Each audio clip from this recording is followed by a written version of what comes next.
Hello and welcome back to the channel, guys. It's the Eradicator, and in this video we will talk about the latest video that we had from Star Citizen. It was a Star Citizen Live featuring the Planet Content team. And these are fine people whose job is to fill in planets with tech that is given to them by the Planet Tech team. And so that's what we're now really going to talk about. Core tech, about how they are going to have maybe a Planetech V5 or whatsoever. That is not the point, but more how they are going to be filling those planets with stuff to do, stuff to look at maybe, and stuff to interact with. So here we go. First, we're going to talk about roads and rivers, and the reason why they did not necessarily talk a lot about roads and rivers is because there will be an upcoming Inside Star Citizen. Jared said about 2 to 3 weeks from now that will be entirely dedicated to roads and river. Definitely something that I am looking forward to. The next one also we know is going to be about the new character creation tool, which is also going to be very interesting. So what we know, however, is that they talked a little bit about lava, which is supposedly present on some of the moons of Pyro 5. Lava will be similar to water, especially flowing lava. They hope to have lava rivers eventually, and these will be on Pyro. These were confirmed to be on Pyro, but they would not be there at release, or simply because they don't think that they are going to be meeting the deadline. Lava is a little bit more complicated than water, and so it takes more time to complete. They talked about underwater gameplay as well. They hope to have different biomes and diversity underwater, as well as several types of environment based on wherever you are. Are you either towards the equator or the pole of the planet? And they hope that what you will see underwater is going to be different, but that is far into the future, so don't get your hopes to see that in the PU anytime soon. Dynamic clouds and weather effects. Well, right now the thing is that clouds that you see on Crusader or on Microtech are static, but they hope to have dynamic clouds that evolve with the weather and turn into storms eventually. The clouds on Pyro and Microtech are the same.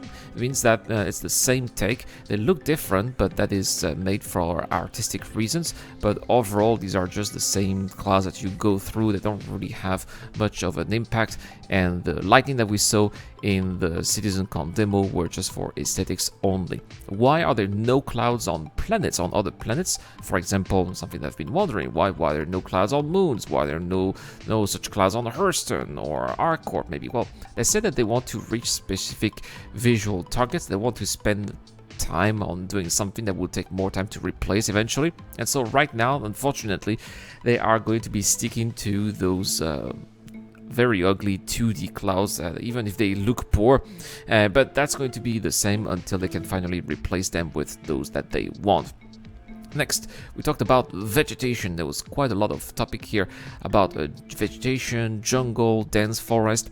And the reason why we don't have jungles or dense forests is because, well, these need to be seen from space, air, and ground. And they said that they are going to be working on those soon, but the problem is that these are currently rendered by the CPU instead of the GPU, and that is the current technical difficulty that is blocking. Forests and swamps would be also very hard to make and implement, especially swamps, because they're going to have to be using something similar to how snow is working, where you have to go through snow and it leaves some kind of prints behind you.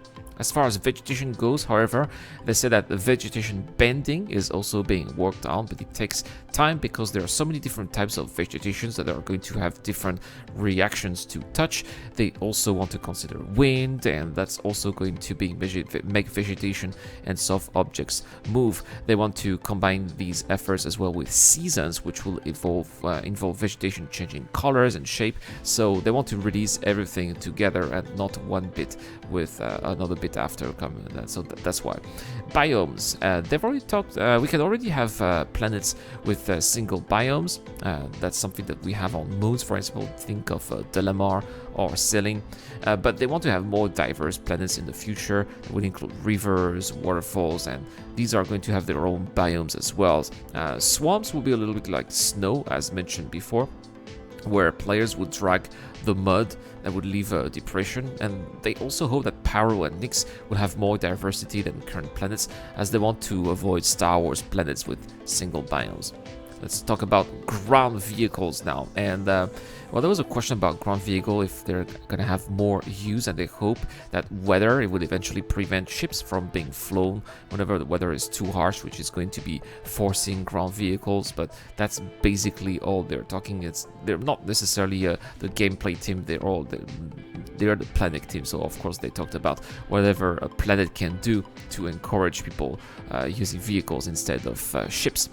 They also talked about the Stanton system, saying that the Stanton system is not finalized, meaning that every time there is new content, they try to update what already exists. New assets for one particular planet will not be added to other planets as well. So when there is one new type of rock necessary for that they would create for Paro 2, for example, you're not going to see the same type of rock on other planets, because they want really to feel those planets. They want us to feel that those planets are unique. So that's the reason why they do that. They want to avoid, especially they want to avoid handcrafted places, because otherwise they think that it's going to make procedurally generated terrain too normal and basics. Speaking of terrains, minables. There was a question about minables, and they don't think that minables would be too different and unique in Paro. The same goes with harvestables. In fact, some of the harvestables from Stanton will be found on Paro 2. And just like, some of the harvestables and fauna will be found from system to system, because they've been transported for hundreds of years in the lore, so that would explain why. Plus, obviously, it saves some time. There was also some discussion about caves, and they have ID for lava caves, ice caves, fungi caves as well. Well, that's going to be interesting. But right now, they only have rocky caves that they can't add on Microtech, because it's a nice planet. But they have worked on new caves, desert caves, acidic caves, and caves that we walk through are also talked about. But so far, caves that we can fly through. Sorry, my bad. I also talked about, but so far, they did say that working on caves is one of the unannounced feature on the progress tracker. That's unannounced, so we don't know what kind of caves, but they're working on it. It's just unannounced. And last, they talked about the Nix system as well. They said that they worked a lot on the Nix system, that it looks good. And right now they are going to do a final polish before server meshing.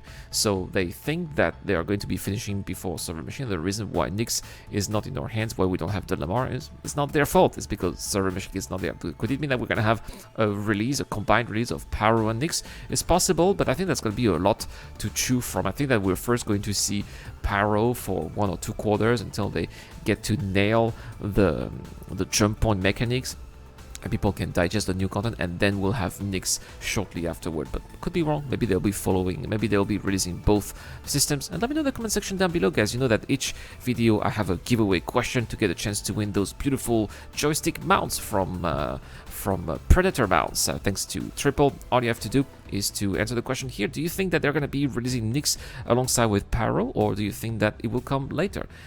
These sets of joysticks are worth up to $180, and they're absolutely awesome to allow you to play, and they're going to be able to attach these on your desk, and you will be able to fly very comfortably. They're absolutely fantastic. That's pretty much it for this video. Well, they haven't really forgotten about ArcCorp. There was some question about ArcCorp. They are aware that ArcCorp doesn't look and perform as much as well as other planets, but they will go back to the city, but that's not something that they can right now. They have their hands full on other topics, so that's why there was no mention about ArcCorp. That's pretty much it for this Star Citizen Live. It's also pretty much it for this video. Shout out to Dr. Fabin, who is also giving away a Genesis Starliner on Discord. So if you want to access my Discord channel, this is something that I give to my Patreon and YouTube join members. So please feel free to check it out if you want to support the channel furthermore. I'll see you guys tomorrow for more content on the channel. Thank you to Dr. Fabin, the DJ Don, and Eric Gold. It's the Eradicator. I'll see you guys later. A huge shout out to everyone who's been helping me out on Patreon and via the YouTube Join membership program. Creating content on YouTube involves continuous circles of ups and downs, and it is when we are the lower parts of the curve that your help really motivates me to keep on going. Your contribution really does make a difference, which is why in return I try to give back by offering backers access to my private Discord channel, automatic access to exclusive giveaways, or answering your questions during the show. You can help me out with as little as $1 a month, and any help is greatly appreciated. Thank you very much for watching again. This is the Eradicator. I'll see you guys later.